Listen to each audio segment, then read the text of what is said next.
to the greatest toy line in community, ever growing, ever changing. As we collect and adapt these figures to our own imaginations and embrace the fun, there's much to learn, especially if you're new to Mythics.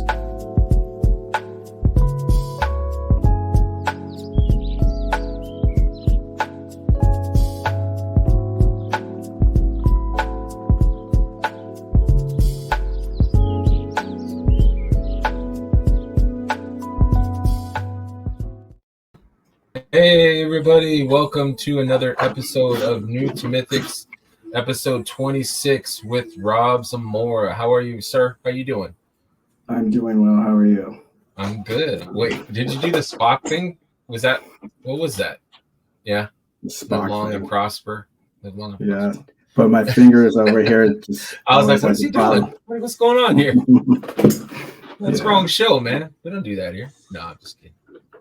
I love that intro beat, man. It's like that nice trip hop beat. It's pretty sick. Yeah, I love that, man. It's like lo-fi hip hop, and It's just like it's the soundtrack in my brain. I got that constantly like going.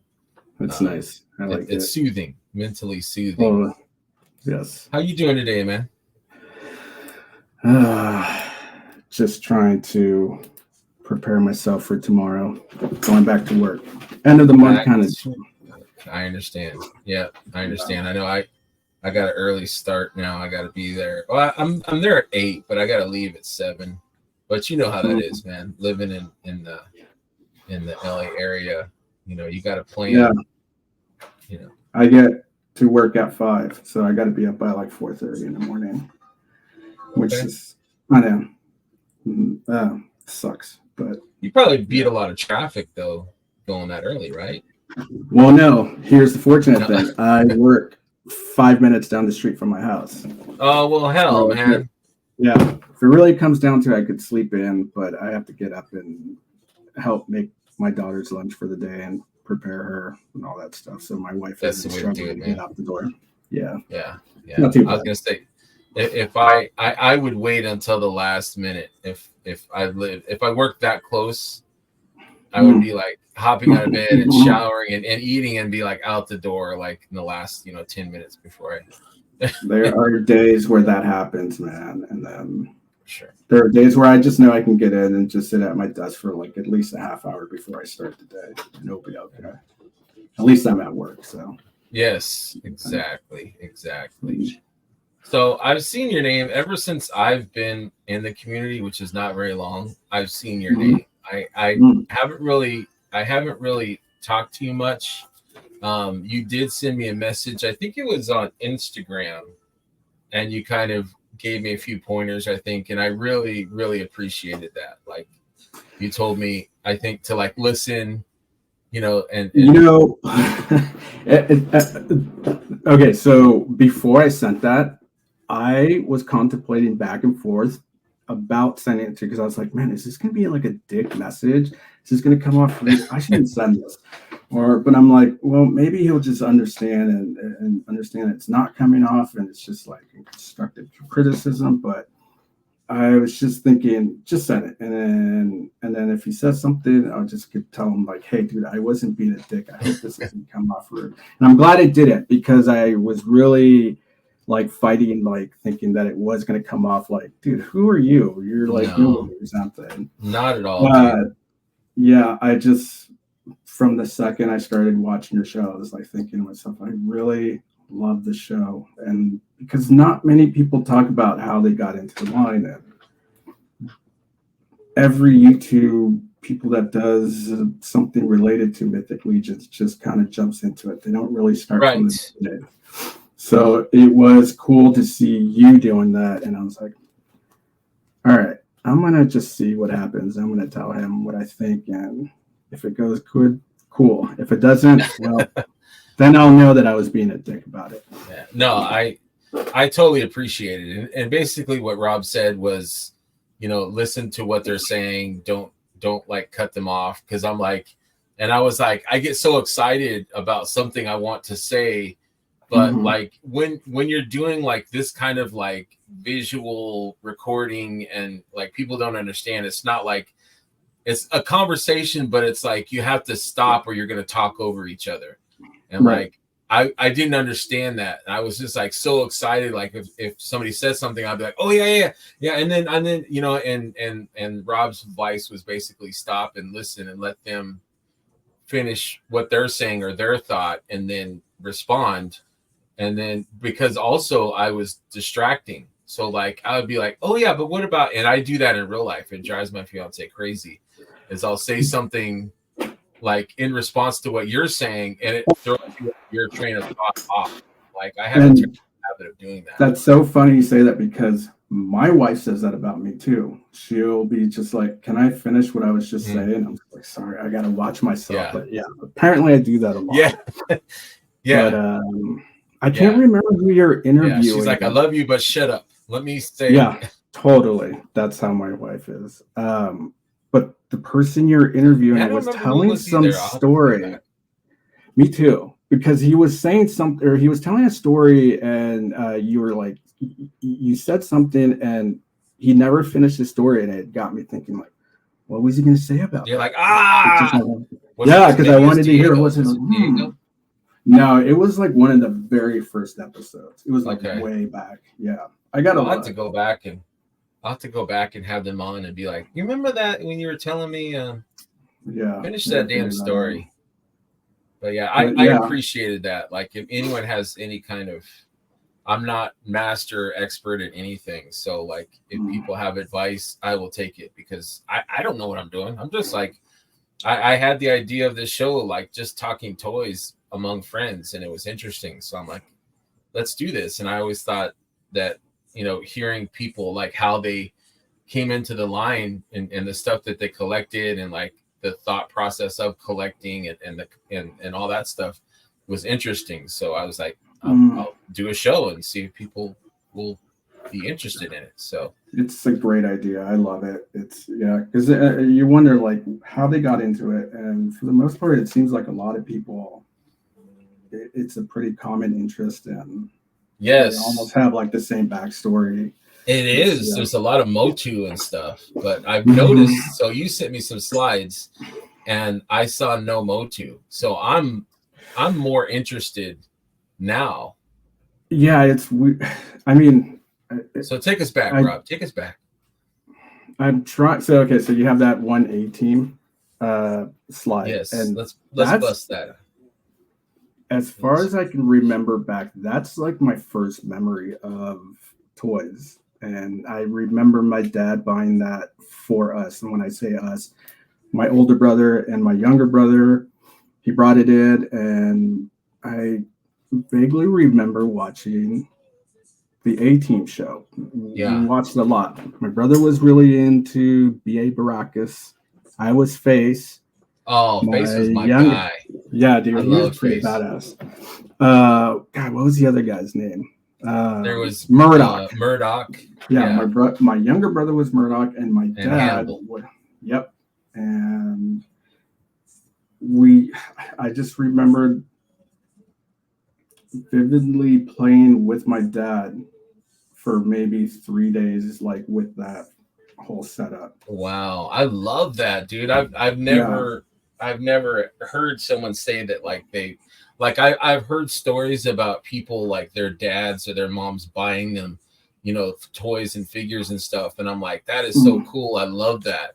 You know, like that's not my story, but I love that like parents are buying, you know, toys for their kids, like here, you know, and it's not like a spoiled thing. It's like a mental development thing, like an imagination thing. And I love that. So that's cool that your dad, that's freaking cool, man.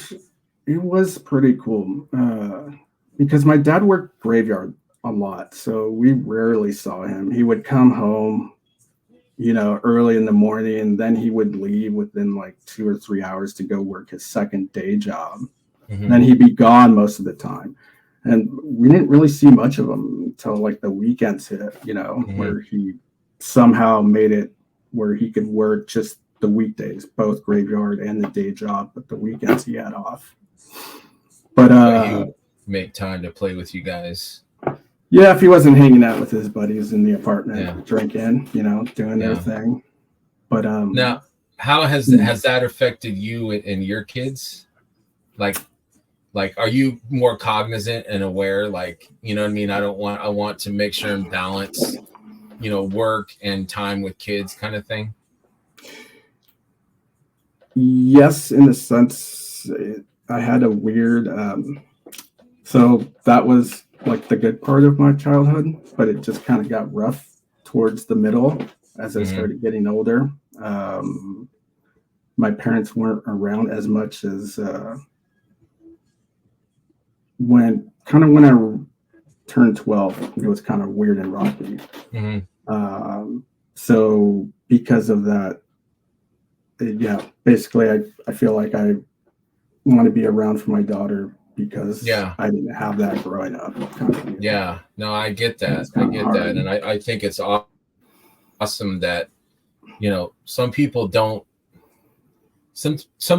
self-reflect, or they don't see that they're making the same mistakes that their parents do. Right. And that's what I didn't want to do. Exactly. Yeah. So that's good, man. And I'm glad that you're, trying to be the best dad as you can, because you're telling me that, you wake up and you make your daughter breakfast or pack her lunch and stuff. And that's awesome. I love that. Yeah.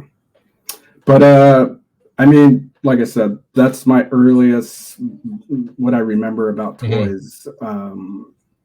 So we weren't like, I think it's just because we watched the A-Teens a lot growing up, and they just came out with that line, and my dad bought it for some reason. It wasn't Christmas, it wasn't a birthday. He just brought it home, and that was it. I don't really remember having too many toys growing up. We weren't like middle class, or we weren't high class. We were kind of like above low class, below mid class, so we didn't really have too many toys. Whatever toys we had, it was kind of split between my brothers and I. How did that go? Like, I was going to ask you when you said you had to share the A-Team van. Like, how did that work? Like, did you guys figure like, okay, it's going to be in this neutral room and we'll all go play, or is it going to be in my room and then your room? We didn't even have separate rooms. We always grew up in a 2-bedroom apartment. My brothers and I all shared the same room. We had 3 beds in 1 bedroom, but we never had any issues sharing toys or anything like that. So that's cool. Yeah. I respect that, dude. Yeah, I can't think of any time where we ever fought over toys or something. It's like, my dad bought, I'm trying to use an example. I'm trying to think. Like G.I. Joes. I remember my first G.I. Joe. It was Beachhead. And I love that figure so much. Dude, it was so cool. It's one of my and my dad figures. Got it for me just because I had this, and that's why I sent you a bunch of pictures of ninjas. Yes, we'll get to that for sure. I had this weird obsession with ninjas. I loved ninjas, everything. Movies, I wanted to be a ninja growing up. And my dad saw that in a toy store. You know how Beachhead kind of has that ninja covering. He just assumed it was a ninja. He didn't really know anything that it was an army guy or anything like that. Right. Yes. So 80s was like, people don't realize that aren't in the 80s. Ninjas were freaking huge, man. Huge. Like, ninjas were the shit. Sho Kosugi was like, and the show called The Master. Like, ninjas were like so popular. Like samurais, whatever.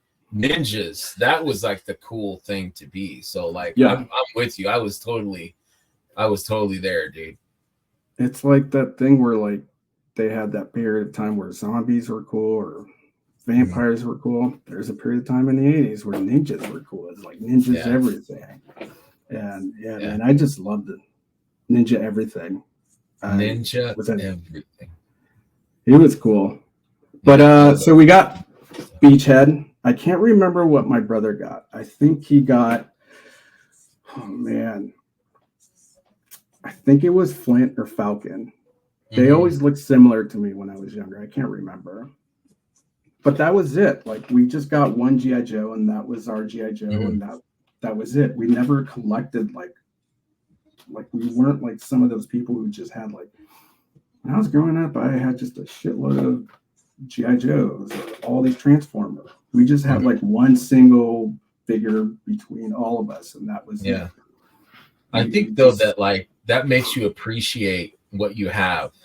You know what I mean? It's like if you get one figure and then next week you get another figure and then you get that first figure, it's like it's on the shelf now. It's like right. You know, when yeah.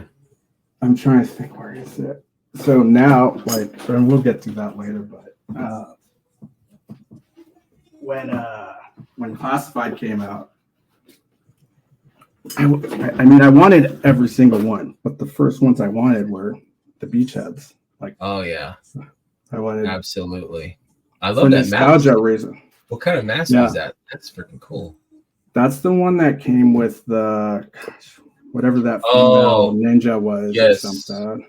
I just took it off her and popped it on, and it fits. I'll have to do that. I think I have that figure. I just started getting into classifieds. I was kind of resistant, and me and my friend, we have another YouTube show where we kind of talk toys, and I had Airborne because I loved Airborne as a kid, and I bought it and opened it on the show, and I was like, I freaking love this figure. So now I'm kind of like cherry picking, but mostly buying figures that I had as a kid.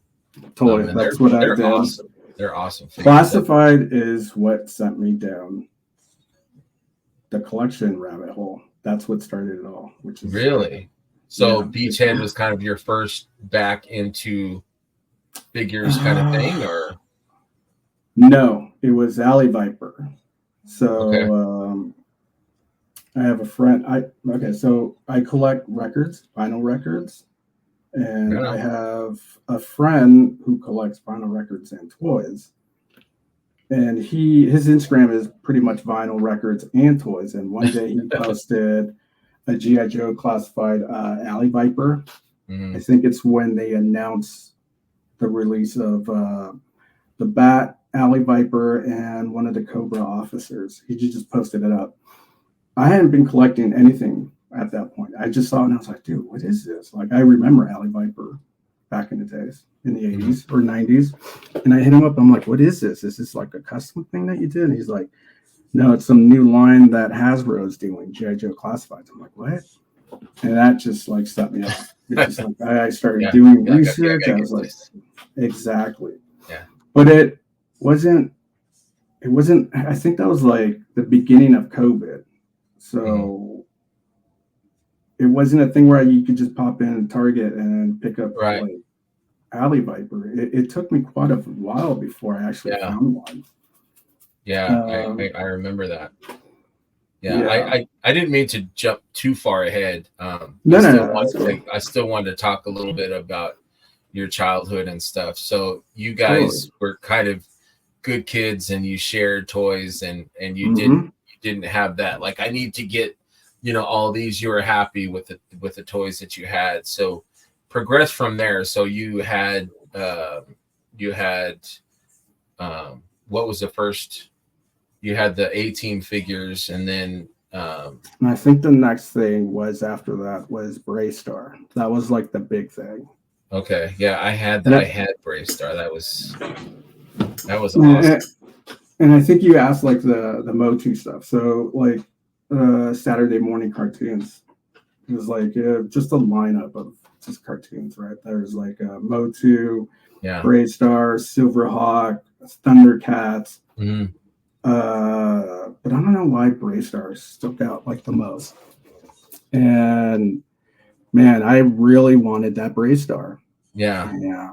But so I asked for it for Christmas. But back then you don't got the internet or anything to kind of reference. You just tell your parents, this is what I want. But she got me the guy on the right or the left, whatever it is to you, the bad guy, and the guy in the middle. She got me those because right around that time I was really into horror movies like Nightmare on Elm Street. Oh, hell yeah. 13th. Absolutely. So she just kind of assumed that I would like this guy because he was the scary guy. Little Robbie these weird ones here. I think Robbie is going to like these. So this is like Christmas, but like the whole time I'm trying to kind of tell my brothers, like, hey, you got to make sure my mom gets this one and it's not this one. And so I think it's like maybe a week or two before Christmas hits. She's wrapping presents upstairs and she goes downstairs to do something with dinner. I sneak into the room and I look over because I wanted to make sure it was the bracelet.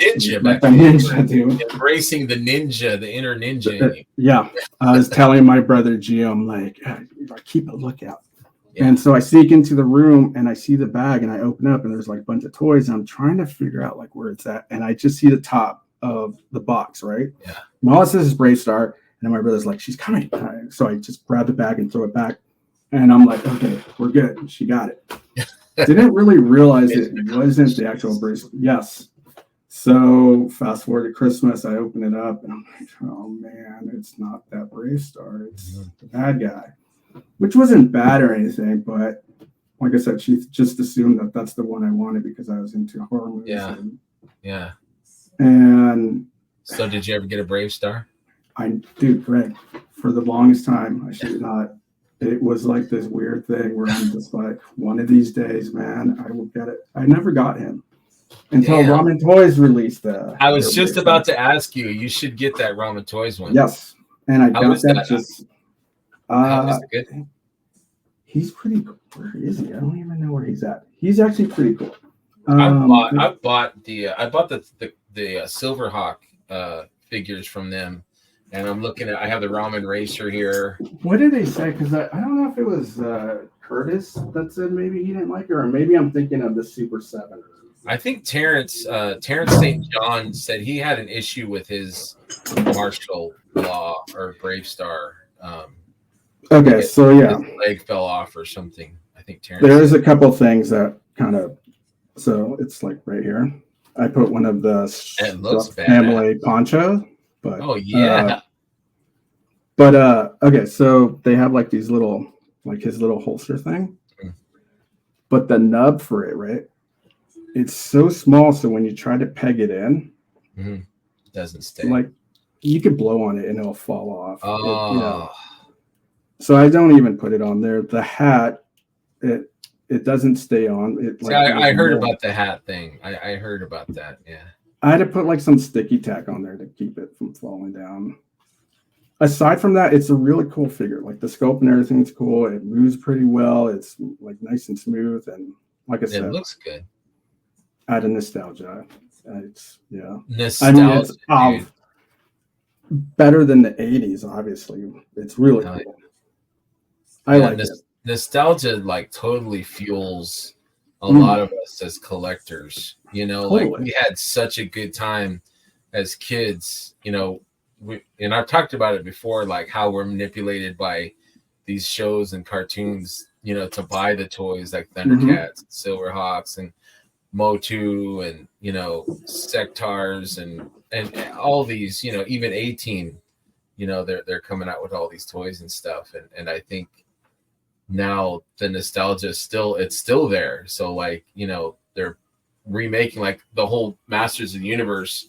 There's so many different lines. I don't collect any of it, but there's so many, you know, Origins and Revelations and all kinds of, and it's just for, I think it's for kids too, but there's so many adult collectors out there that are like, that's my childhood. That's, you know, it's just, it's totally funny.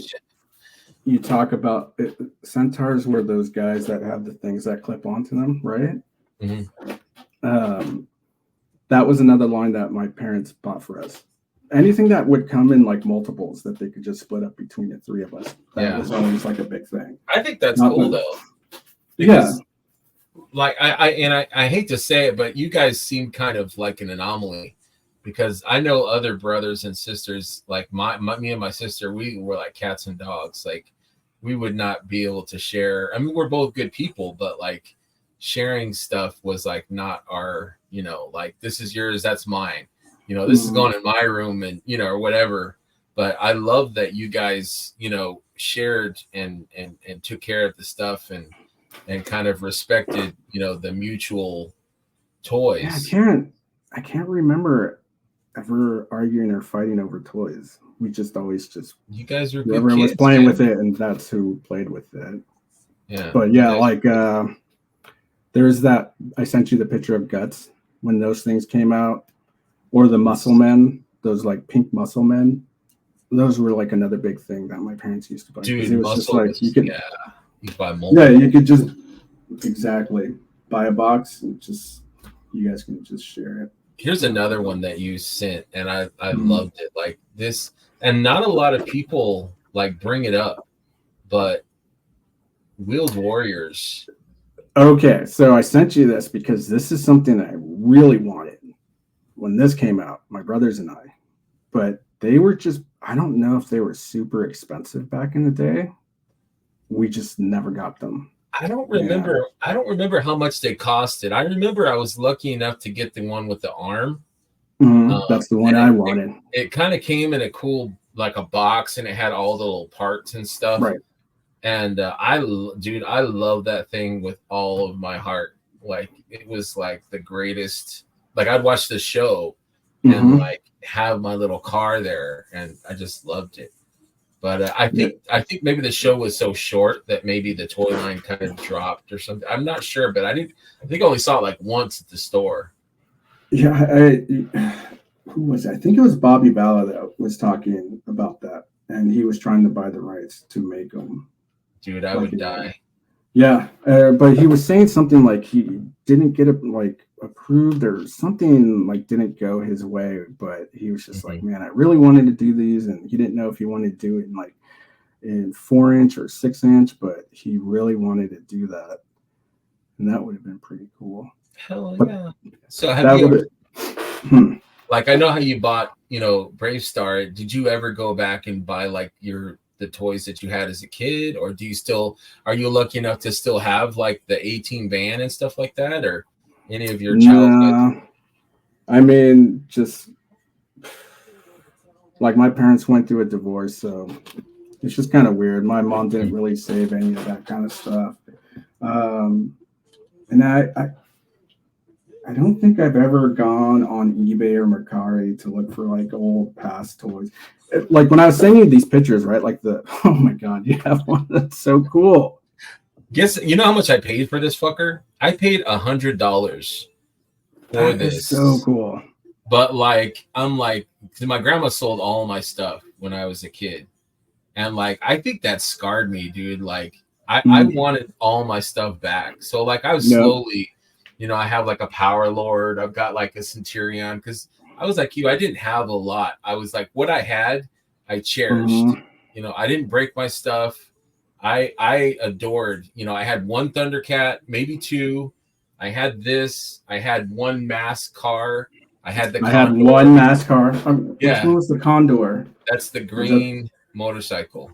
That's what I had. Yeah, you sent me a picture. I'm gonna put it up right here.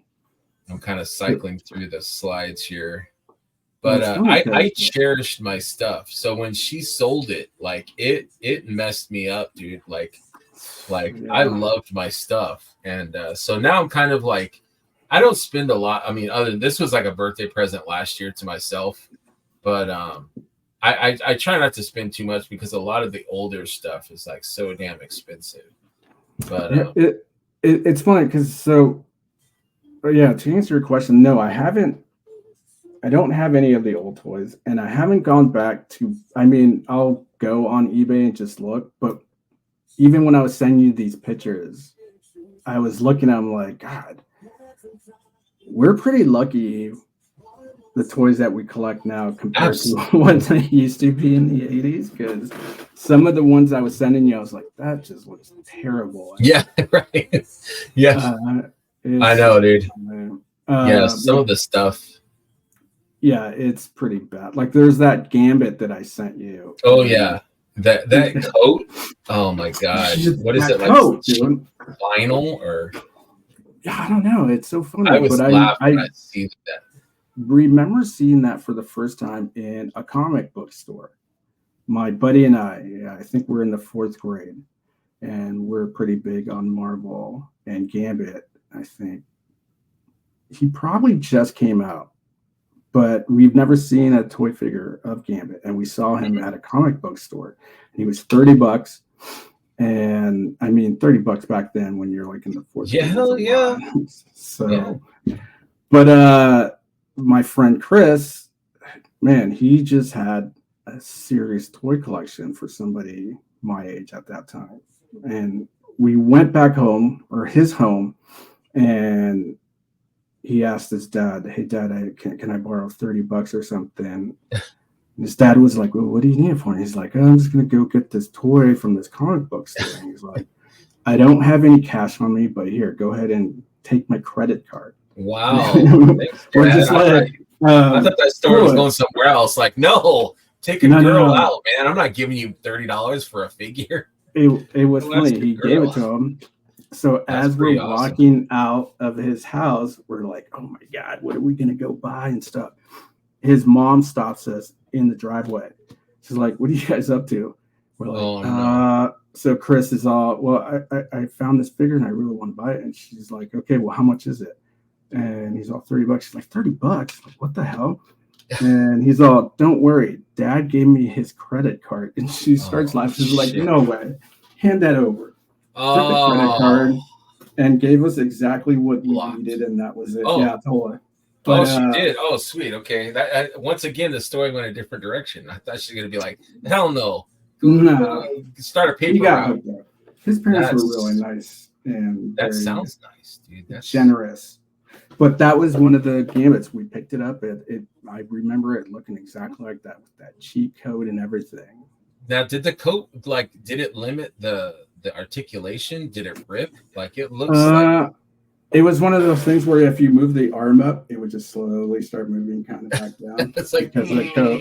Yeah, it's very, yeah. I mean, it's cool. Like back then, like, you know, to have back then, like clothes for your figure. That's like, what the hell? Was a big deal because everything was plastic. But because that, like, the Darth Vader like cape or the Ben Kenobi cape was like just a piece of like plastic vinyl or whatever. Like, it was the lamest thing. So this was like a 2 or 3 steps up. At least it was like cut to kind of fit the figure. Yeah, that's pretty cool. So like, how old were you guys at this point? How old were you? 12, maybe. Yeah. Still in the toys. I was gonna ask you that. So you're still kind of into figures and stuff. Still in the toys. Not yet discovered girls yet, but still somewhat talking to girls. But we're still playing with toys. And GI Joes mostly by then. I think they were the most articulated toys at that time. That's actually a pretty good Punisher. Not bad. Looking at it, holy. Yeah, it's not bad. It's not bad.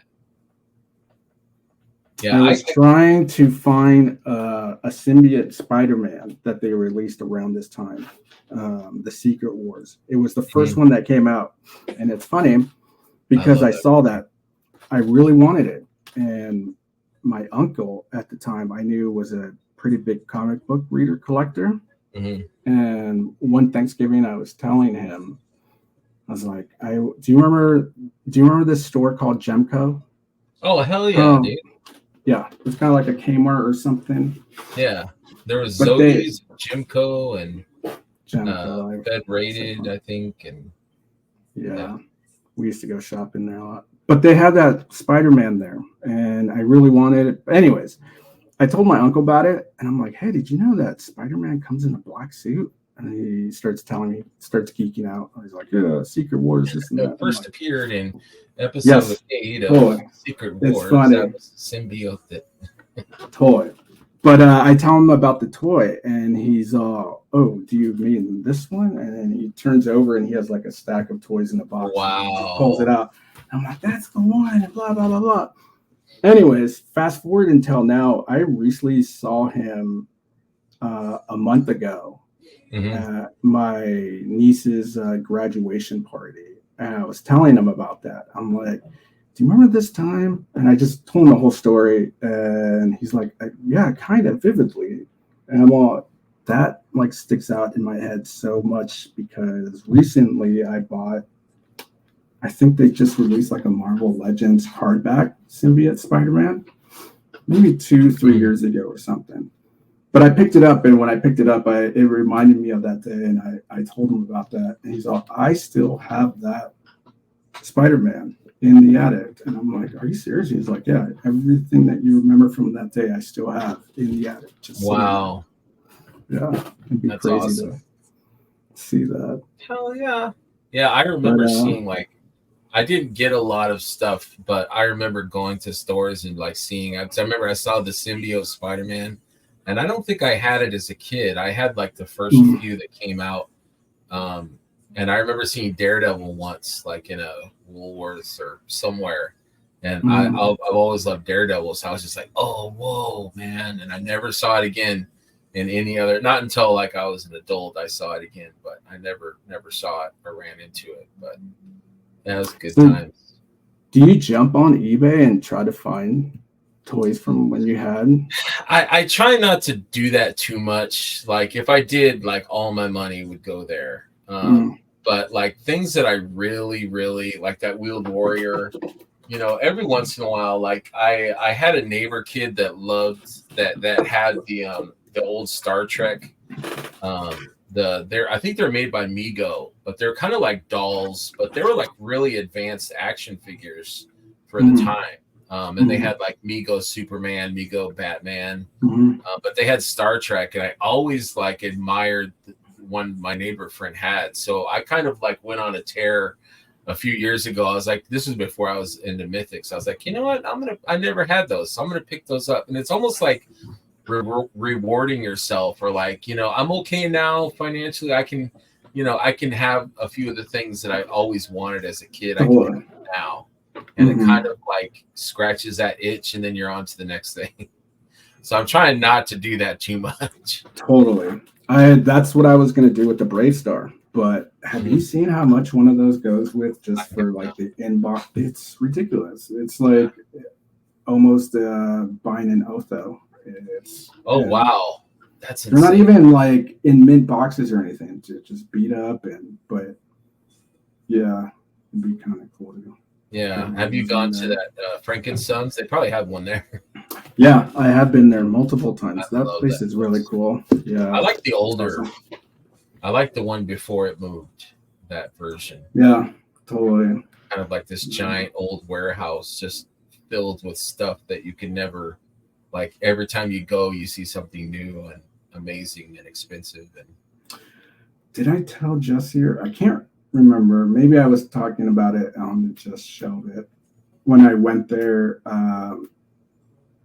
right in the beginning of when I started collecting Mythic Legions. I went there specifically to see if I would find anything, not really thinking I would or anything. Yeah, I think I remember hearing you tell this story. Go ahead. Yeah, I found a Trumpetus, the red bird, or the red, I don't know if he's like a crow or something. He has like a weird beak. But it was a booth that had him and a bunch of just Legion builders that I really wasn't interested in. But I saw the bird and asked them like how much it was, thinking it was going to be something crazy, stupid, expensive. And the guys were on their phones, like trying to Google or eBay, trying to find a price, but they couldn't find him. And the guy was like, man, I don't know. I don't want to like lowball you or anything, but like, the 60 sound good? I was like, oh man, 60. I don't know, man. That's a little. Yeah, and I was like, I pulled out my wallet. And I'm like, all right, dude, I'll do 60, and I just paid him, and I grabbed it. I found my wife, and I'm like, we gotta go right now. Yeah, we gotta go. The guy's gonna grab my shirt and be like, come back. Yeah, exactly. But it wasn't until I got home and I looked up the price on eBay, and I was like, holy crap, how did they miss this? Like, I ended up selling him I traded him with this one guy for a couple Legion builders. He just kind of stood in the back. Yeah. I love trading. Like I have friends, and some friends like I'll sell stuff too, but I would rather trade. You know what I mean? Like I don't like talking money and haggling and all that stuff with friends. You know, It's like I want you to be happy and I want to be happy in our trade. And, you know, if we're both satisfied, then it was a good trade. But I've had a few of those moments where I think one time I found a Mezco Punisher that was like in the clearance bin, at a comic shop in South Dakota, and I think it was like $60 or something. And those Mezco Punishers are like, they're gold now. Like, yeah, Noah Pratt has like 50 of them, and I think he's going to retire and sell those and retire or something. But they're so crazy now. But I saw it and I was like, oh shit! I think I already had 2, but like it was so cheap. I'm like, I had to grab it because they didn't realize, how popular the Mezco Punishers were. So I was like, I'll take it. Thank you. And got out of there. But I almost feel bad when I go to a shop and they have something like that and they don't know what they have, and you're kind of like, what it's worth, yet you're still paying for it.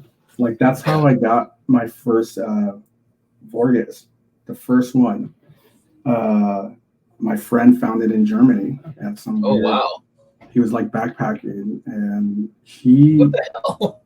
Yeah, he's a toy collector, but he's not part of the community. He does collect Mythics. He's not in the cabal for some reason, but he knew that I collected, and he had sent me a video like of him just going swirling across the shelf.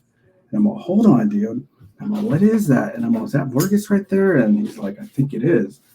And I'm like, dude, you got to pick it up, man. I'm like, how much is it? And I was expecting like $200-$300 or something, because this was back when he was still pretty expensive. Yeah. So that he was only $45, and it was covered in dust. And the guy who owned the store was just some older gentleman that said it had just been sitting there. Somebody came in with a box of Mythic Legions. He didn't know what they were. He didn't know how to look them up, so he just had them on the shelf. And he's all, they've been there for years collecting dust. And that was I'd be like, I'll take them all. Just here, give me a box, and I'll take them all. It was pretty crazy. Yeah, that's just I call that good figure karma. You just have good figure karma. Sometimes you just find some amazing things. That's awesome. I just got into Mezco like maybe a month ago when King Kong came out. You're on the late train, dude. Super, and I'll tell you why. Because when I see them, I don't know if they just seem kind of off, like they're soft goods. Make them look kind of weird and bulky or something. It depends on the figure. Yeah, like totally.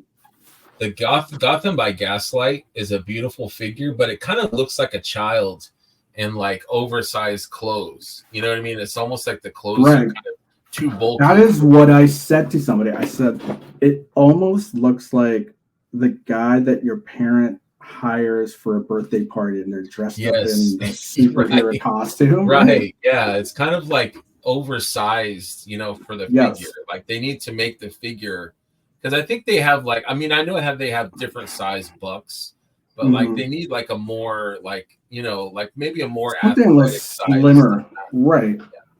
Yeah. But everybody just, anytime some new Mezco comes out, they're just on top of it. And there's hardcore. One, super hardcore, right? Yeah. But that King Conan came out, and I saw it. It was posted around. Yeah, it's so cool. Yeah, and then 4 days later, I ended up picking up the Mezco Storm Shadow. I don't have that. I looked at it. I saw that in Firefly, and I was just like, oh, I have Snake Eyes, and I haven't opened it yet. But yes, I would love Storm Shadow and Firefly. Those are two. Man, yeah. I now I understand why people are on it. Now you get it. But I mean, that's pretty hurtful for the wallet. They're pretty up. Oh yeah, and they're kind of like Mythics in that you have to jump on them when they're available now, because if you go backwards, dude. Totally. Yeah, one of my friends had asked me too when I was on his show. He's like, now that you are all about Mezco, like, is there some that you had looked at, or if like money was no object, would you get? I'm like, yeah, a couple, man. Like, there's that Moon Knight one where it's not all white, but he has like the white and black outfit. Mm-hmm. That one looks pretty badass. And then there's I had that one, and I think I got rid of it. I used to have that one. Yeah, it looks pretty cool. And then they did the Red Sun Superman, the Russian Superman, if he lands in Russia. That one's pretty crazy. But I'm actually working on that myself. Oh, shit. What you got? I'm waiting for the head sculpt to come in, but I got to do that. Yes. I got to paint the boots, and then once the head sculpt, it's probably like another couple weeks before he finishes up. It's like going to be this custom head sculpt. So where did you get the clothes and all that from? There's this guy. I'll send you his page on Instagram. Yes. He did this amazing job, man. That's like, it's ridiculous. Blew me away. And it's funny because he only did this, and I asked him, like, do you have the boots? Because he has one like this on his page, and it's like, yeah. And he's all, I'm all, where did you get the boots? And he told me some guy sculpted it for him. I painted it up. I was like, oh man, now I got to go reach out to somebody else. Why can't I get them from you? Why do I have to go to another guy? But right before he was about to send this out to me, he's all, hey man, I went through my fodder box and found some extra boots. And I'm like, oh, dude. So I just got to paint them up and wait for the head sculpt. You got to send me a picture when it's done, dude, because I got to check that out. Yeah, I'll send you the link to that guy's page, man. He does some good stuff. That's amazing. And yeah, I originally reached out to him because I had that, that Muff Toys Superman. Have you seen it? Yeah. It comes with the cape is it's not a wire cape. It's just a drop down cape. But I reached out to this guy because he makes wire capes, and he made one for me for it. Yeah, and I was just scrolling through his page, and I was like, oh my God, dude, that Red Sun, man, that looks so cool. Oh yeah. And, I love Superman. I just don't see very many good Superman figures. You know what I mean? Yeah. Yeah. It's kind of a bummer. Like I love that Hush.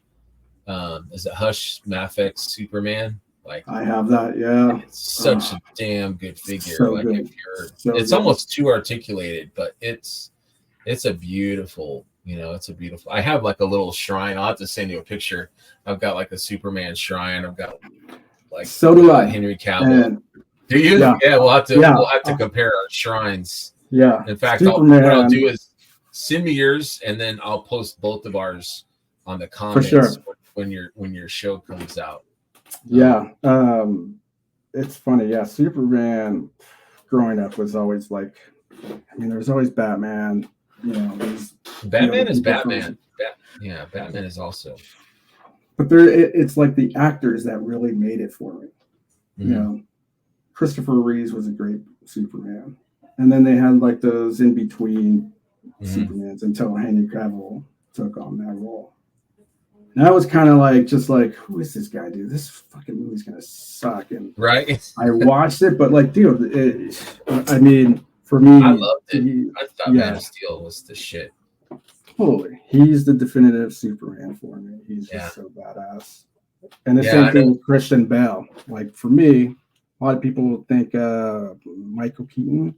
A lot of people really love Ben Affleck for some reason. I don't get it. But it's Christian Bale for me.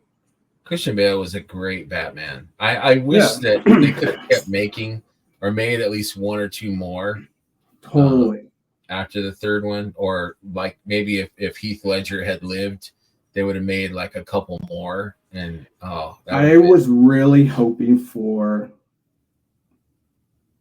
Henry Cavill and Christian Bale because in the Dark Knight, the comic book, Batman's a lot older than Superman. So they would have had an older Christian Bale Batman meets younger Superman Cavill, but it just never happened. Yeah, it's tough with movies because it's like, like the Batman, like you're waiting. Like I like the Batman. Like some people don't like it or whatever, but I'm like, it's good, it's different. But like you're waiting like 4 or 5 years for the next. It's like, dude, Yeah. And then there's this new Superman. Man. I hope they the suit bugs me. The suit bugs me. It's like a space suit. It's like he's got like a jumpsuit on. It's like Superman doesn't need all that shit. Like I think it's funny because I had this argument with my friend about the underwear on the outside, and everybody's just like, that's just the original thing. And I'm like, do you understand why they did that? It was like a comic book thing, the coloring, because back in the day, if they didn't, like it would just kind of look weird. That's the whole reason they put the underwear on the outside. There's no reason for him to have it on the outside. It is weird if you think about it. Like why would the underwear be outside of the tights? It's just kind of why would they do this? Right. I mean, I have it because that's how it's the comic, but I don't nostalgia, man. It's the N word. It's nostalgia. Yeah, it's nostalgia. But the suit is kind of weird for me. I mean, I'm trying not to prejudge. I want to see it and see for myself. Totally. Because that's how I was with Cavill, and that's how I was with Heath Ledger when I found out he was going to be the Joker. My girlfriend at the time was a huge Heath Ledger fan because of the movies that he did prior to that, like Knight's Tale and all that, those rom-com stuff, right? Yeah, with Julia Stiles and all that. But I'd never seen any of that stuff. I was like, I don't know who this guy is, but we'll see. I knew who he was, yeah. And then I saw it, and I was like, holy crap, man! Yeah. Can you imagine?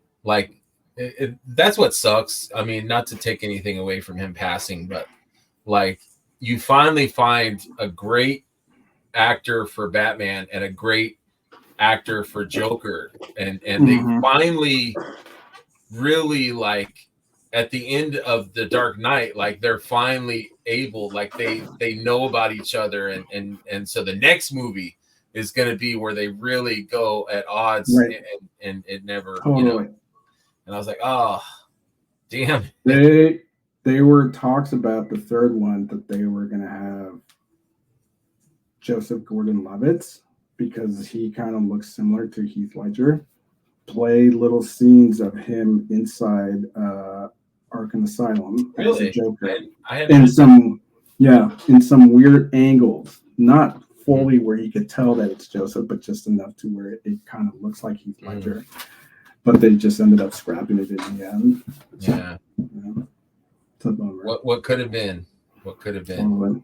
Yeah. So let's talk Mythics, man. This is new to Mythics, and I'm having a great time talking to you, man. But absolutely, we got to circle back around to Mythics. So yes, you kind of alluded to it a little bit in our conversation before we recorded. So how did you hear about Mythics as an adult collector? It's kind of weird how it all ties in, but so my friend who works for Sideshow, his daughter and my daughter went to the same preschool. And one day we were both walking at the same time, and he says something to me like, "Hey, you're Frankie's dad, right?" And I'm like, "Yeah." And he's like, I'm Aaron. I'm Maya's dad. And I'm like, "Okay, cool." I didn't really think anything. I'm like, I don't know why is this guy approaching me? Just some weird hipster. That's a California thing, dude. I don't mean to cut you off. That's a total California. I'm in the Midwest, and people are all friendly. But in California, it's like, why is this guy being friendly? You're naturally suspicious. What's your problem? Yes. I thought it was going to be a thing where he was going to tell me that Frankie, that's my daughter, was, I don't know, picking on Maya or something. But he didn't say anything. So we walked in, we dropped off our daughter. I'm still hanging out.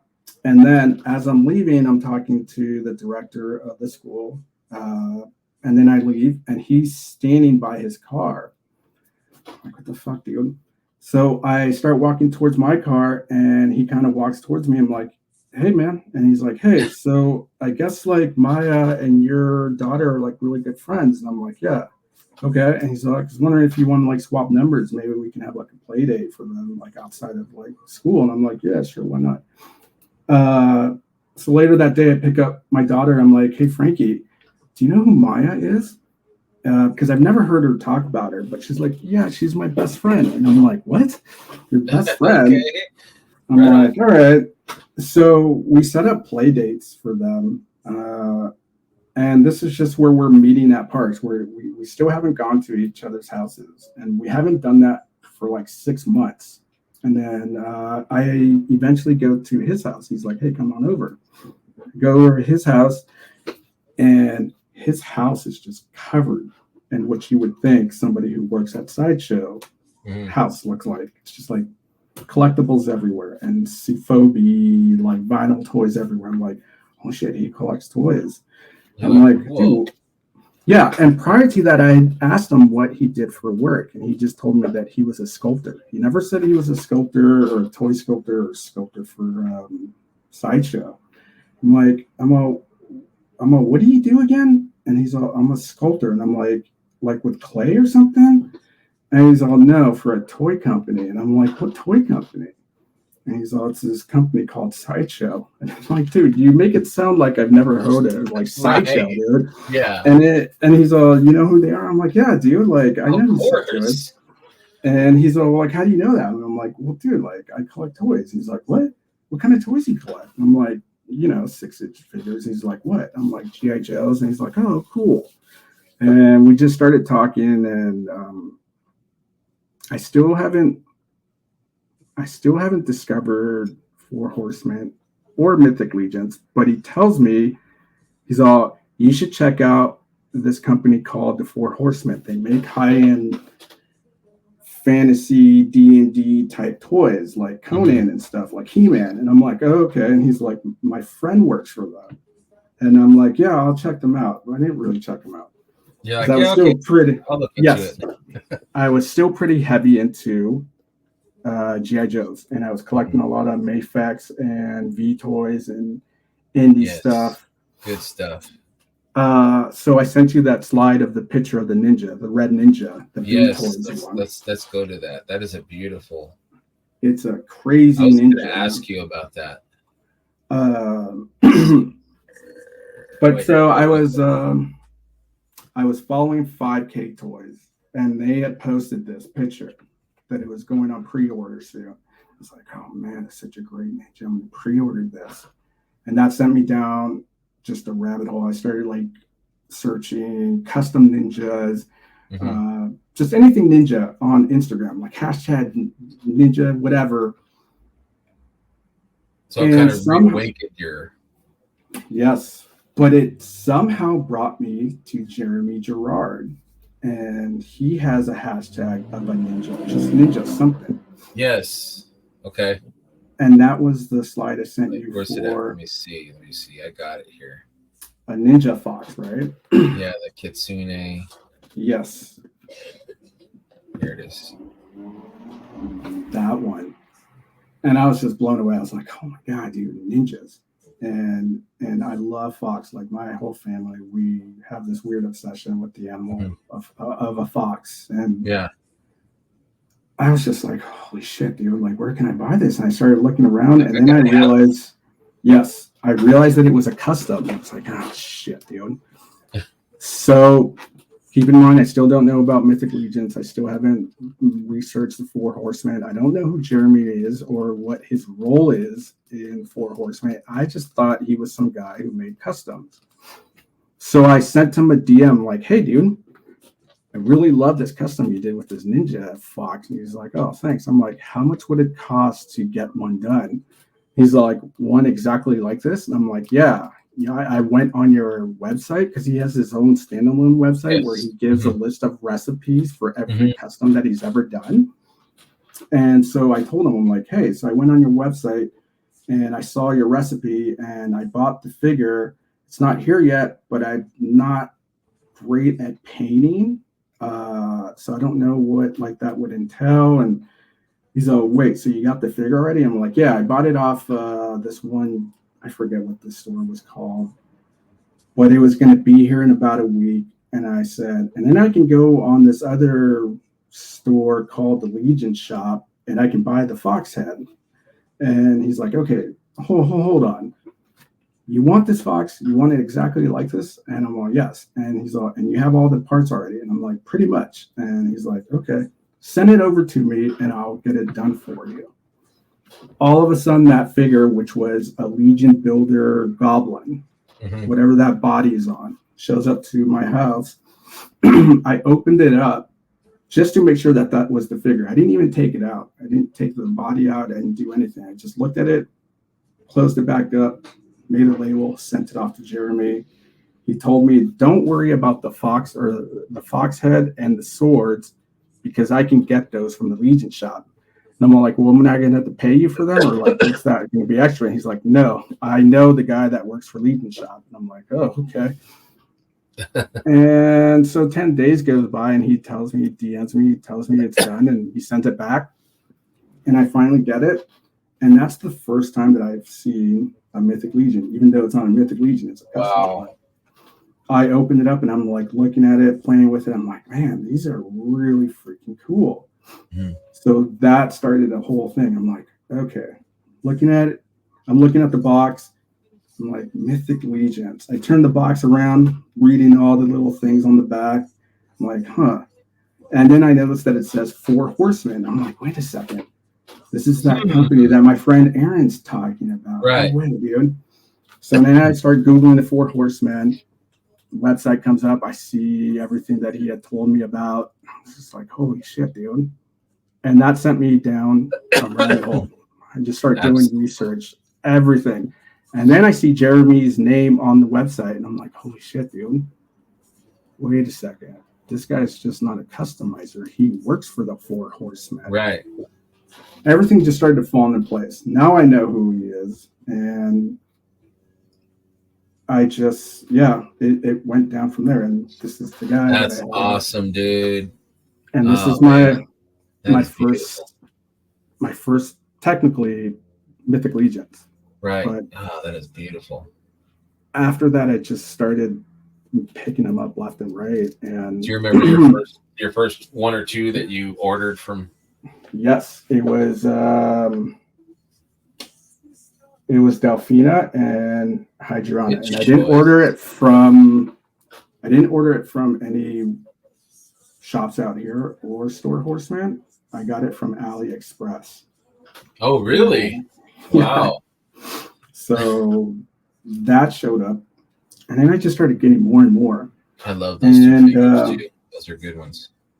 I can't remember what wave Baron Voligar too. Whatever wave he was in, that's when I jumped in. When I actually started ordering straight from the 4 Horsemen.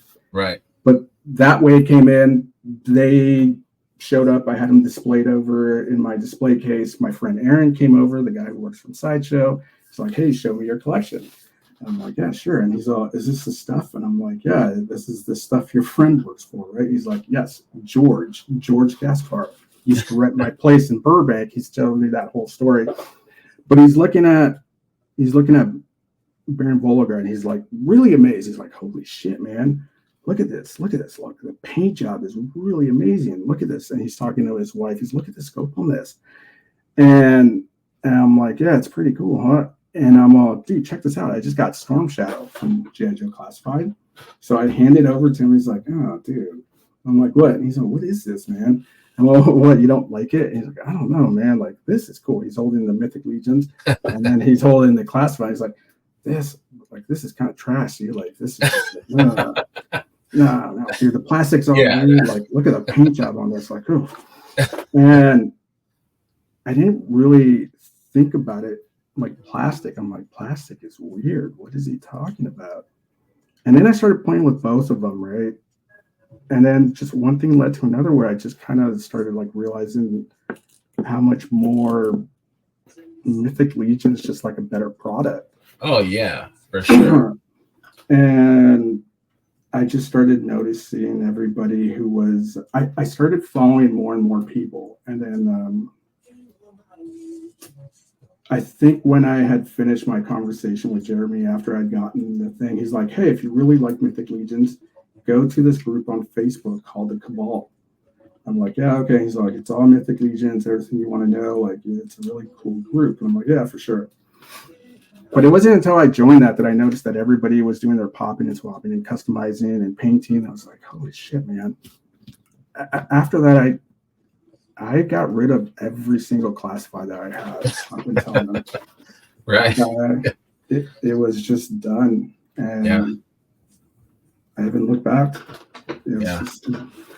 So now Mythic Legions is my main line that I collect besides Savage Crucible, some of the stuff that you would see on 5K toys, Jada Street Fighters. Yeah. That's pretty much it. Yeah. That's how I think into it. I think Mythic has killed a lot of other, collectors' lines of other stuff just because it's it's so good. The quality is amazing. Every figure, you know, like I just opened up Samir, and I love this figure. Like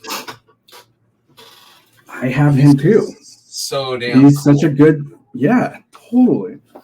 He's just so damn cool. Like, you know, people are like, oh, he's plain, or he's. I'm like, no, this figure is badass. Totally. I love this figure, and it's just, they're just so much fun. But like the quality, the colors, the soft goods, the head sculpts, it's like, come on, man. And each figure is just so different and original. Like,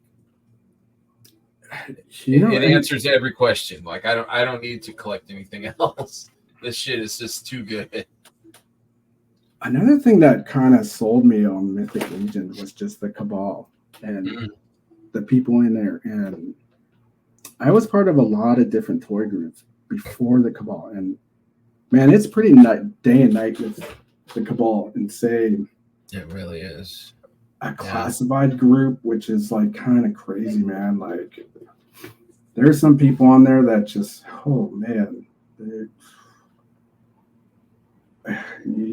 you can't have opinions if you don't like something, right? If you disagree, or you know, or people are just like, this is trash, or this is, and it's like, oh my god, I don't know, that the mentality, the negative and the toxic, you know, culture. It's crazy how they are. I had joined a Jada Street Fighter group for maybe like 2 days, and I had posted this. Now, was it San Diego Comic Con? I can't remember what exclusive it was. It was the Ken and Chun-Li exclusive. I think it was for San Diego Comic Con. Like, somebody posted this on Reddit that these are coming out. I was attacked left and right by people asking, do you know for sure that these are coming out, or these mock-ups? Like, where did you hear this? And I'm like, it's on Reddit. But you don't know for sure if they're coming out, right? I'm like, no, I don't know for sure. I don't work for Jada. I'm just saying, like, these might. Right. Nope. I saw this. I was just like, don't post it if you don't know for sure or for certain that's coming out, because it's just like hearsay, and that, like, we don't do that shit in this group. I'm like, Jesus Christ, dude. Right. Sorry, dude. It's hostile. It's hostile. Yeah, I was in some toy.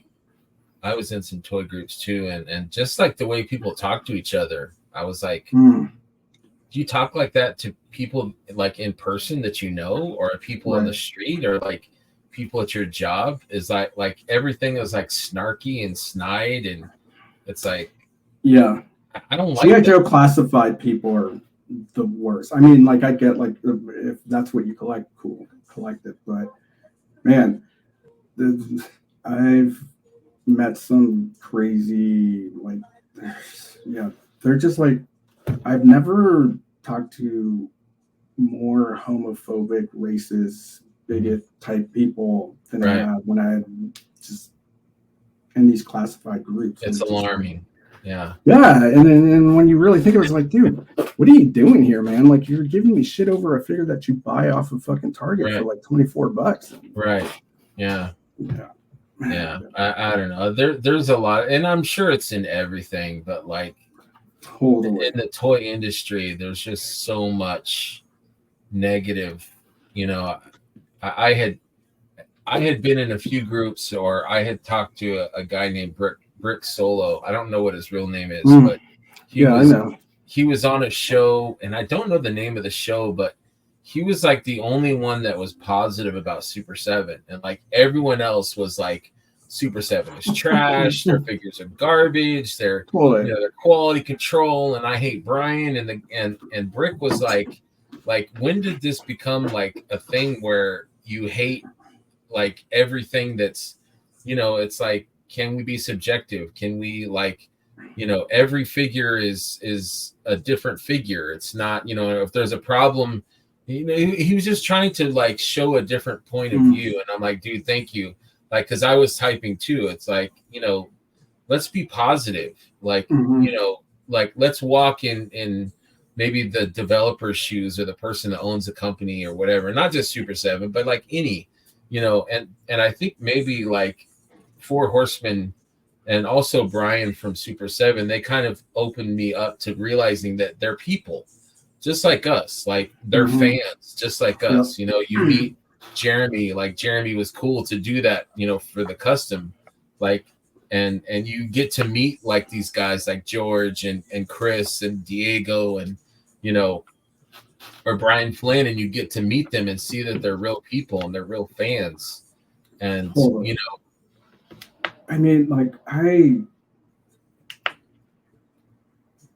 I stopped collecting classifieds because I felt, like I said, I thought Mythic Legions were far superior than classifieds, but I'm not going to go on a classified group and start talking shit about, you know, Hasbro or the figure that just came out, or like I don't really like McFarlane toys, but I have a couple of McFarlane Batmans, but yeah, I'm not going to talk shit about that company or the toys that they produce or the people that collect them. Like, yeah, I think what you collect is what you collect, dude. Like, you know, yeah,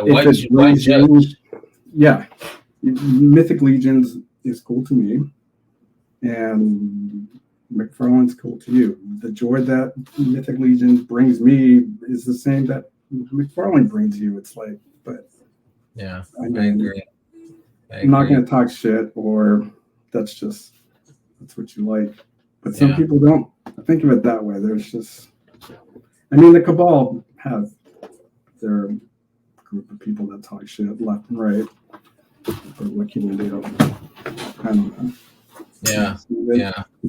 I mean, yeah, there's negativity rears itself, you know, Ted, everywhere. But I think all in all, like, there's a lot of mostly positive people within the community, and I think that's why we stick around. That's why we, you know, contribute and be part of it, because it's kind of a rarity. It's kind of an anomaly, and you know. But I made a lot of friends here, and I'm grateful for that. You know? Totally. Like, it's crazy how many people I've met, and I mean, the first couple people that I realized that the Cabal was different than any other group was Trevor. You know, I just saw people always talking about, going to see you at the Legions Lounge tonight, and I'm just like, what is this? And somebody posted the link, and I checked it out, and it just kept coming back every other Monday, and just started joining in on the chats, and every now and then, like, something would come up, and like convention was happening, and I'd be like, I'd post something in the Cabal like, hey, is anybody hitting up this convention? Can somebody grab me this? Maybe somebody would be like, oh, I'll check it out. But Trevor would be like DMing me like, hey, I got you. Don't worry about it. Or there's one time I asked for a Sir Gerard. I wanted to get a Sir Gerard signed by Jeremy. And I put that message out. And once again, Trevor just stepped up. Like, I think I'm going to that convention. I think Jeremy's going to be there, and if they have it, I'll pick it up for you. Sure enough, weekend was over. He sent me a DM. Like, dude, I got it for you. I'm like, dude, this guy is super nice, man. I don't even know this guy, but yeah. And then there's you, and then there's like people like Terrence. I'm like, Terrence, my God, that guy is like super generous and nice. Yes, yeah. There's just so many cool people. Yeah, Trevor is. Every time I run into him, it's like a surprise. I'm like, Trevor, what are you doing here? You know, I'm like, whoa. You know, hey, how's it going? And he's always, hey, Schmerber, how you doing? Like, always nice, like always, you know, generous with his time and friendly, and you know, we talk toys and whatever. Like, but there's just so many good, genuine people, and I'm happy and proud to be part of this community, and absolutely, and, you know, to befriend as many people as I can is my mission. Yeah, same here. And that's like one of the big things about Legion's Con. Yes. I mean, obviously, like the exclusives and whatever, seeing all these customs, but having to hang out with all those people in one place that you associate and talk to on the Cabal, that, I mean, that would be a fucking dream. Like, oh yeah. Have you gone to the previous ones, or? No, this would be the first time. Okay, yeah. So, dude, you're gonna lose your mind. Like, it's just so awesome. Like the lobby is just the best freaking place. Like that's what I hear from everybody. Yeah, when the doors open, you're like mad rush, and everybody's like, "Oh, it's like, I'll visit later. Let me get my figures and let me get my stuff here and go to the table." But like once you like get over that, like, okay, my bag is full, I'm gonna drop it off in my room or something, and then I'm just gonna come back, and like there's like who's who, like all these people are just hanging out in the lobbies, and everyone is cool, and like just hey, there's Brad and Mike, and hey, there goes Trevor, and there's Eric is walking by, and it's just like, and everybody is cool, like it's just I don't know, it's just so much fun and just like good natured, just I don't know, it's a blast, dude. It would, yeah, and I mean it's like the 10-year anniversary and whatever, the 25th anniversary of the fourth, and then just like everybody that's going. You got Unparalleled Universe, Robo Don't Know. It's just you got crazy. AWOC is going to be there. Everybody. It's everybody. Yeah. Everybody's going to be there. And that's the funny thing, because I keep thinking like, okay, well, if I can't make it, I'll make it next year. But it doesn't seem like it will be as cool as if. They always say, like, Jeremy's saying, like, this is the year to go. Yeah. Totally. And it's like, I know he's marketing director, and I know he's, building that FOMO. But I mean, I'm sure you've heard stuff, but I've heard stuff like this is going to be like the year, dude. Like there's a lot that's going to be, and I honestly, I was telling a friend the other day, I'm like, I haven't really thought about what the G-Con wave is going to, like, I didn't really think about it. I was just so excited about being there that I haven't really even speculated about it much. I haven't even thought about it at all. I keep forgetting about it until somebody brings it up. I'm like, oh, right. That's good. Yeah. But yeah, all I just keep thinking about is like, oh, I'm going to see this person. I'm going to see this person. So that's how it was. It just comes secondary when I start thinking about it. Yeah, that's how it was last year. I was just like, I knew so many people because I was like watching their shows on YouTube or like in the community, and like I was just like, oh, it's like I felt like I knew these people, but I didn't feel like comfortable enough to go up to them. You know what I mean? Like I'd be like, if you were there, I'd be like, oh, there's Rob Zamora. But like I wouldn't go up to you like, hey, Rob, I'm Greg, because it's like, I don't know if I could do that, but I think you can now. Like, it kind of kills the shyness because people are so damn friendly, or like if this guy, then this guy will introduce you to that guy or girl. And then it kind of like, it's just connecting. Funny about that is like I normally would never do something like that, just walk up to somebody and but I feel like I've interacted with so many people through the cabal or through chats on YouTube that it really does feel like I'm about to just go see a friend of mine, and like that nervousness or the anxiety isn't really there that I would normally get knowing if I am going to go to something like this. That anxiety will melt. So I'm telling you, dude, as soon as you're in that lobby and you start seeing people that you recognize or know, it's over, because they're looking for you or you're looking for them. And then it's just everybody is like, oh, hey, hey, how's it going? And how was the flight? And then you're just best buds. That's how I met a guy, Mark Thomas, that I do another show with. And he was just kind of walking. He had the Furious 4, the 2-pack that has all the heads and stuff. And he was kind of like looking for a place to sit, and I'm like, hey, sit down over here, what do you got? We just started talking, and then we just became buds from then. So nice. It's gonna be a blast, dude. You said you're 80% sure. Yes. Yeah. And then my friend, so I talked to my coworker, which is a really good friend of mine. I always talk about Mythic Legions to him. Like I always bring a Mythic Legions to work with me. Just downtime, I always have something to fuck around with. Absolutely. But he's always like, what's that? And he's always like, what's that? What's that? And Mythic Legions, more than any other toy I bring. But one day he came up to me, he's like, hey man, this convention thing, like, you think it'd be cool if I went with you? And I'm like, are you being serious? And he's like, yeah, absolutely. And I'm like, why do you want to go, dude? Like, you're not a collector. You don't collect toys. And he's all, but you talk so highly of it, and like your passion for it, like just it's intrigued me. And I got to see what this is all about. And I'm like, dude, do it, man. Let's get a ticket. Let's do this, dude. So yeah, I'm bringing him, and he seems pretty interested. And it'll be cool to see somebody's what they think. Somebody that doesn't really collect or something. Right. But, yeah, that will be interesting perspective to see what their thoughts are, you know, of that lobby and everything that goes on. And he's a really nice guy. Yeah, man. It really sucks about your wife, dude. Like, just work or something came up. Yeah, she is a caretaker for a handicapped lady, and she splits a shift with like 3 other ladies. And so I think one of the ladies that she splits with or covers for her is having a baby. So like she's just going to be gone for like a huge chunk of time. And I mean, she could take off a few days, but like I'm going to be there from like Wednesday to Tuesday. So yeah, I'm about the same. Yeah. Too much time. So yeah, so now I'm booking like as many people as I can in this room. We might get kicked out. I don't know, but I'm like, dudes, come on, man.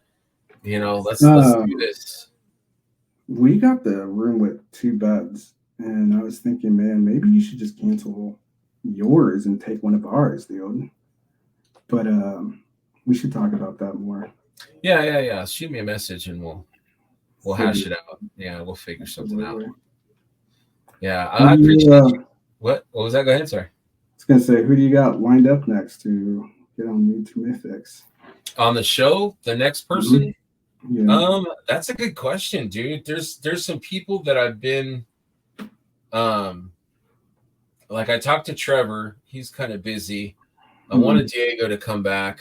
There's a lot of people that like I've reached out to, and they get busy with life, you know. Yeah. So I don't take it personal. Like I'll shoot him a message or two, and you know, oh yeah, I'll be on, and then it doesn't really happen. I don't take it personal, and if I see him, then hey, you know, if you want to be on, you know, you're welcome. And I love people that come back because they feel more comfortable. And it's like I don't need a topic. Like we can just talk toys or talk about what's going on, talk about Mythic stuff. You were on the Legions lady, weren't you? I was on Legions. No. I was on the Legions layer with Legions. Brad. Okay, maybe that's what I'm confusing. I was gonna say you should have Tanya or Amber on, dude. I'm always now. I don't know if Tanya knows who I am. Like I've introduced myself to her, but I don't think she knows who I am. And it's like I don't want to be like I'm Schmerber. I'm new to Mythics guy. You know, I didn't really want to do that. Not even new to Mythic. Like everybody knows who you are, dude. Like everybody knows you by your name. Like I don't know. She didn't seem like she knew who I was, so I was like I didn't really want to. But I would love to talk to her. Like I've talked to her in like the customizing thing. Have you ever checked that out? The customizing studio? I did a couple times, yeah. And then those are like, sometimes I feel like they're a little too early for me. I'm still kind of sleeping and still waking up. It is early. And it ends sometimes. It just ends. And I'm like, I wish they had like a late night kind of thing. Totally. And I remember you talking about that, saying that you wanted to, if possible, carry on like a later, because that would be kind of cool. Yeah, I would be down for that for sure. And Amber, I love Amber. And I've talked to Ryan. Ryan was on the show once. And I would love to have them maybe both on. But I don't know. The ladies, that would be cool to see. Yeah, I got Stacy Lynn, who's Brian Lynn's wife. She's going to be on Carver Customs. Her show I recorded already. That'll be on Tuesday. And then the week after that, I have Steph on. Steph Orkin, Dave Orkin's wife. Yeah, we talk all the time. She's a cool cat. She's very cool. Yeah, cool people. And then I love taping. I have my friends Matt Van Fossen and Eric Keys, and they're so much fun. Like we plan shows. It's just so comfortable, and they're just fun guys. So we try to plan like a show a month where we'll do like deep dives. So we did one about goblins. We did one about like our top 10 episodes. So we're gonna do a deep dive next into orcs. So I've got my orcs. I'm gathering my orc figures out, and so we're gonna do some deep dives on orc figures. But I don't know.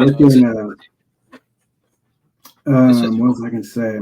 Oh, Terrence. I love when you have Terrence on, dude. He's a good like interview to talk. Oh yeah, that guy. Like I just ask him a question and he just goes from there. Like totally. He's so good at communicating his thoughts. Right. That he's always a blast. I think he's been on more than anybody, so I need to have him back for sure. Yeah, Sure. Man, that guy, like, no hesitation. Anytime I need something, like, I'll just kind of put it out there, and he'll just hit me right up. What do you need, man? I got you. He's a solid dude. He's one of the best. And it's so funny. I didn't believe that whole Lenny and him are cousins. I thought that was just like an ongoing joke or something. But yeah, it's real.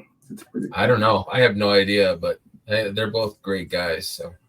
Totally. We're all brothers and sisters in the cabal, man. I gotta share this really quick. I don't want to keep you much longer, but I'm working on this. What you got? Guy. Ooh. So you got the C. Jessam hood there? Yeah. And then his little pants, I gotta tighten them up, but I made his like leather leggings. Hell yeah, dude. I love that. I wanted that hood from C. Jessam so bad. That's his awesome, little, dude. They go on his arms or something. Oh hell yeah! But the best part, you'll see it at Legion's Con. It's going to be pretty funny. All right, man. You'll see it. I look forward to it, man. I look forward to you got to work on your swig, dude. Yeah. I have it. I keep putting it off. So maybe this Sunday coming up, I will. I'll hop on the studio and start working on it because time is, dude. It's like almost a month, dude, coming up. I know. Man. Not ready. It's funny when people start counting down on any show, like on Legion's Lounge, they'll just be like 50 more days. I'm just like, don't do that, dude. Like, yeah, dude. just say it's coming. I'm one of those like pack the night before I fly out. I'm like one of those. Yeah. Like, what am I gonna wear? I don't know. What am I gonna? I'll figure it out. But totally. Anyways, I gotta bounce, dude. I gotta work tomorrow, man. Sure. And I appreciate you, dude, taking the time. Thank you for having me on, man. I appreciate it because I really love the show and I love listening to it during the work days. Thank you, man. Yeah, I'm kind of thinking about doing like downloading it and putting it on Spotify, but I don't know, man. It seems like kind of an extra step or two to do.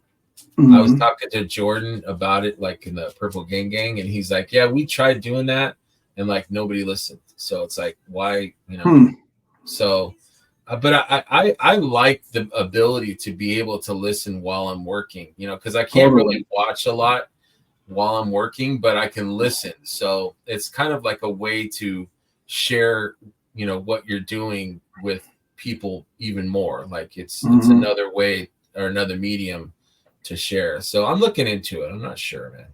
What's funny is the Mythic Enablers have their podcasts on Spotify. Mm-hmm. And I listen to that all the time. But whenever they do their YouTube thing, like I somehow always miss it or it's the opposite. Yeah. It's random when I'll catch it. When they're on every once in a while. But yeah, I try to listen in my car and the volume, for some reason, I can't hear what they're saying. Like it's really quiet. And I'm like, what did he say? Totally. There's been a couple times where, that's happened. I'm like, is he not speaking loud enough? Or is this how it was edited? Yeah. Yeah, and I don't want to complain because maybe it's me, maybe it's my car. I don't know. No, I don't know what it it's is, not you. yeah, but if you have earbuds, then you can listen good. But if it's like if you're listening like at home or listening on a speaker or something, it's hard to hear. You can't hear it very well. Yeah, man, I'll send you that Superman pic, and then yes, please, dude. Yeah, for sure. And then send me that link too for that Red Sun. Like the Instagram thing. But yeah, I want to see your Superman shrine, and then I'll show you mine. Yeah, for sure. That'd be cool. And then I'll post it in the comments when your show. I think your show will air the 3rd October, the 3rd Tuesday in October. I think it's like the 15th or 16th or something like that. I think. Okay. I'm not sure. I think it's the 3rd. I think it's the 3rd or the 4th Tuesday. You know what? Now that I think about it, I've got Tuesday is Stacy. The following Tuesday, which is the 1st, and then the following Tuesday is Steph, and that's the 8th. And then the Me Amigos. The 15th is the 3rd Tuesday of October. Okay, so that one is we did I did a show with the Me Amigos, Matt and Eric. So you'll be the 4th Tuesday. What day is that? That looks like. Or is there a fourth Tuesday? So the 4th Tuesday would be the 24th. No. Oh. Look at September. Hold on.